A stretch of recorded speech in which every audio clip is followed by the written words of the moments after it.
朋友们好，欢迎来到文月的频道。通过看一些古时候的电视剧，我们知道了古时候有很多寺庙，寺庙的管理非常严格，无论是尼姑还是和尚，只要一闭关就不再怀念尘世的过去，他们应该专注于佛教和修行。尽管社会发展到今天，仍有许多寺庙，他们的管理相当严格，也为寺庙一个修养的地方。到这些地方出家的人，都是要隔断之间的七情六欲的人，一心只向往佛门。为什么要断绝七情六欲呢？因为只有这样，他们才能安心的潜修，不被俗世间的感情所拖累。但是人是一个奇怪的物种，如果陷入感情当中，就会无法自拔。当你进入佛门，就是为了逃避或者解脱这种欲望，那么尼姑跟和尚的世界真的就没有生理需求吗？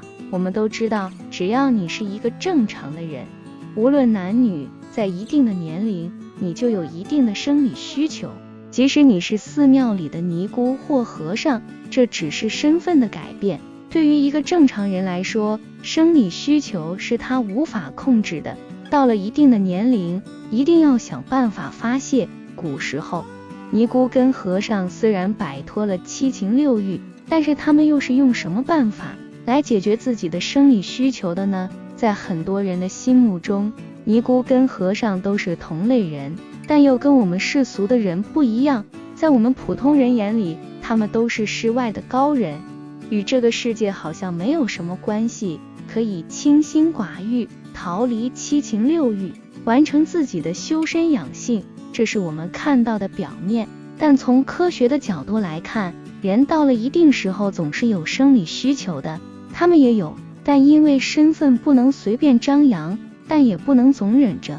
凡是存在就会有一定的道理，再怎么高冷清冷的人，面对自己一定的生理需求的时候，也是会有自己的一种解决方式。就拿尼姑来说，在一些古典书籍里面会记载到一些尼姑庵会专门设置一些接待和尚的房间，其实这也就是间接性的帮助双方，而且很多的管理者都是能够理解的。对于这样的做法，基本上是睁一只眼闭一只眼，而这些记载都是仅限于古代历史上面的。随着时代的不断发展，人们的思想也得到了很大的解放，现在绝大多数的和尚或者是尼姑都拥有自己的家庭，成家立业是一种非常普遍的现象。现在面对于生理需求就更加坦荡了。也许古代尼姑会有私通的行为，而且在他们的戒律看来，尼姑是必须戒了红尘和七情六欲的，而对于和尚和尼姑也有自己的一套办法来解决的。但和尚是在忍不住的时候，在他们周围都会有一些尼姑庵，所有这些和尚都会去尼姑庵里面去找尼姑。大家都是佛门中人，在外人眼里自然不会出现什么，也不会遭到别人的怀疑，反而特别的安全，既解决了自己的生理需求，也很安全。而最让我们吃惊的是，在一些尼姑庵里面竟然还有一些特殊的房间，这就是用来接待一些和尚的。虽然我们都知道寺庙里的戒律都非常严格，他们也要避免七情六欲，但是作为尼姑庵的管理者，也明白他们自身的一些需求，对这些事情都是睁一只眼闭一只眼，也不会过分的去追究这些事情。也许你觉得这件事情有点夸张，但是这在历史上面是有证可以查的。在思想开放的唐朝，据史书记载，基本每一座寺庙的旁边都会有一个尼姑庵，和尚每有了需要，晚上就会去庵里找年轻的小尼姑。在那个时候，和尚和尼姑之间拥有特殊关系是一件很平常的事，是被人们所默许的。毕竟当时的女皇武则天和高阳公主手中就有和尚，很多人都知道武则天是历史上第一个女皇帝，而且她也当过尼姑。佛门的思想就是离开了俗世，就会再回到凡尘，但武则天不同，她不仅回到了凡尘，还当上了女皇帝。在武则天还是尼姑的时候，就和李治发生了关系。因为当时李治是皇帝，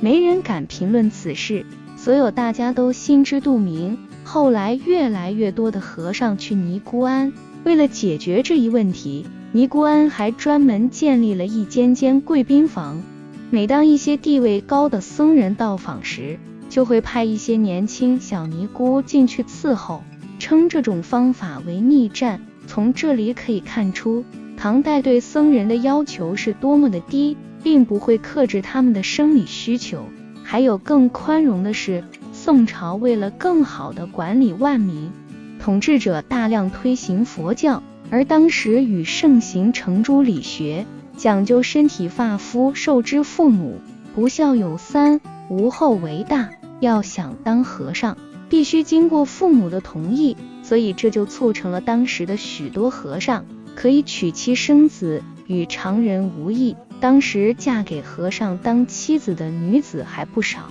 毕竟一般和尚长得都不错，最起码不会面目可憎，而且还有高薪可拿，何乐而不为呢？没有最过分，只有更天理不容的。在元朝时期，和尚的声望可谓达到了高峰时期。和尚不仅可以跟普通女子结婚生子，还时常与后宫妃子勾搭一起，甚至有的刚进宫的妃子还没被皇帝临幸，就先和和尚睡过了。后来还出了一个前无古人后无来者的奇葩规矩，凡是女子到了一定年龄，在出嫁前必须先让喇嘛睡过，叫做开红，事情过后才能回家嫁人。直到明清时期，对和尚的管理渐渐变严，不再允许他们娶妻生子。现在虽没有明文条例规定和尚不能结婚，可当和尚不就是为了出家修行？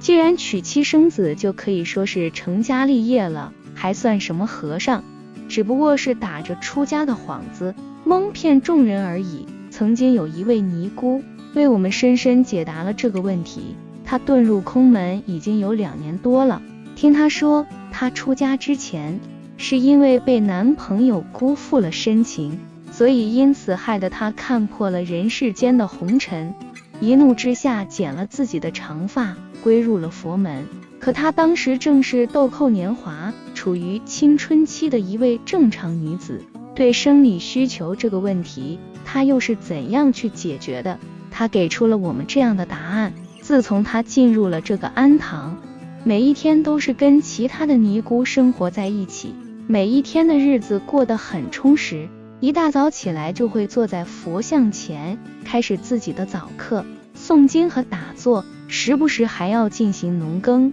种一些自己平时日常所要吃的蔬菜，每天吃的不过只是一些简单的饭菜而已。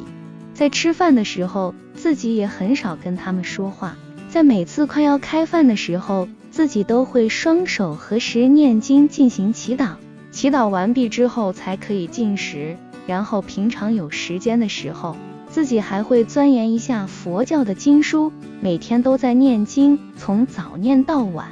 根本就没有时间来想其他的事情，因为时间都被安排得满满的。还有，既然进入了佛门，就应该不断提升跟修炼自己，将不该有杂念全部都消除掉，从而使得自己达到真正六根清净，自然而然那些欲望的需求也会被根除掉。这就好比我们常说的，跟什么样的人生存在一起，你就会变成什么样的人，在什么样的环境之中生活，你就会跟这里的环境很相似。大家都知道，一般庵堂跟寺庙所建筑的环境都是在深山老林之中，在这样安静的环境之下，人们的心里的想法都会改变的。一旦你有了烦心跟怒气之后，只要静下心静静冥想，就会顿时豁然开朗。今天的视频就先分享到这里，如果你也喜欢这个视频，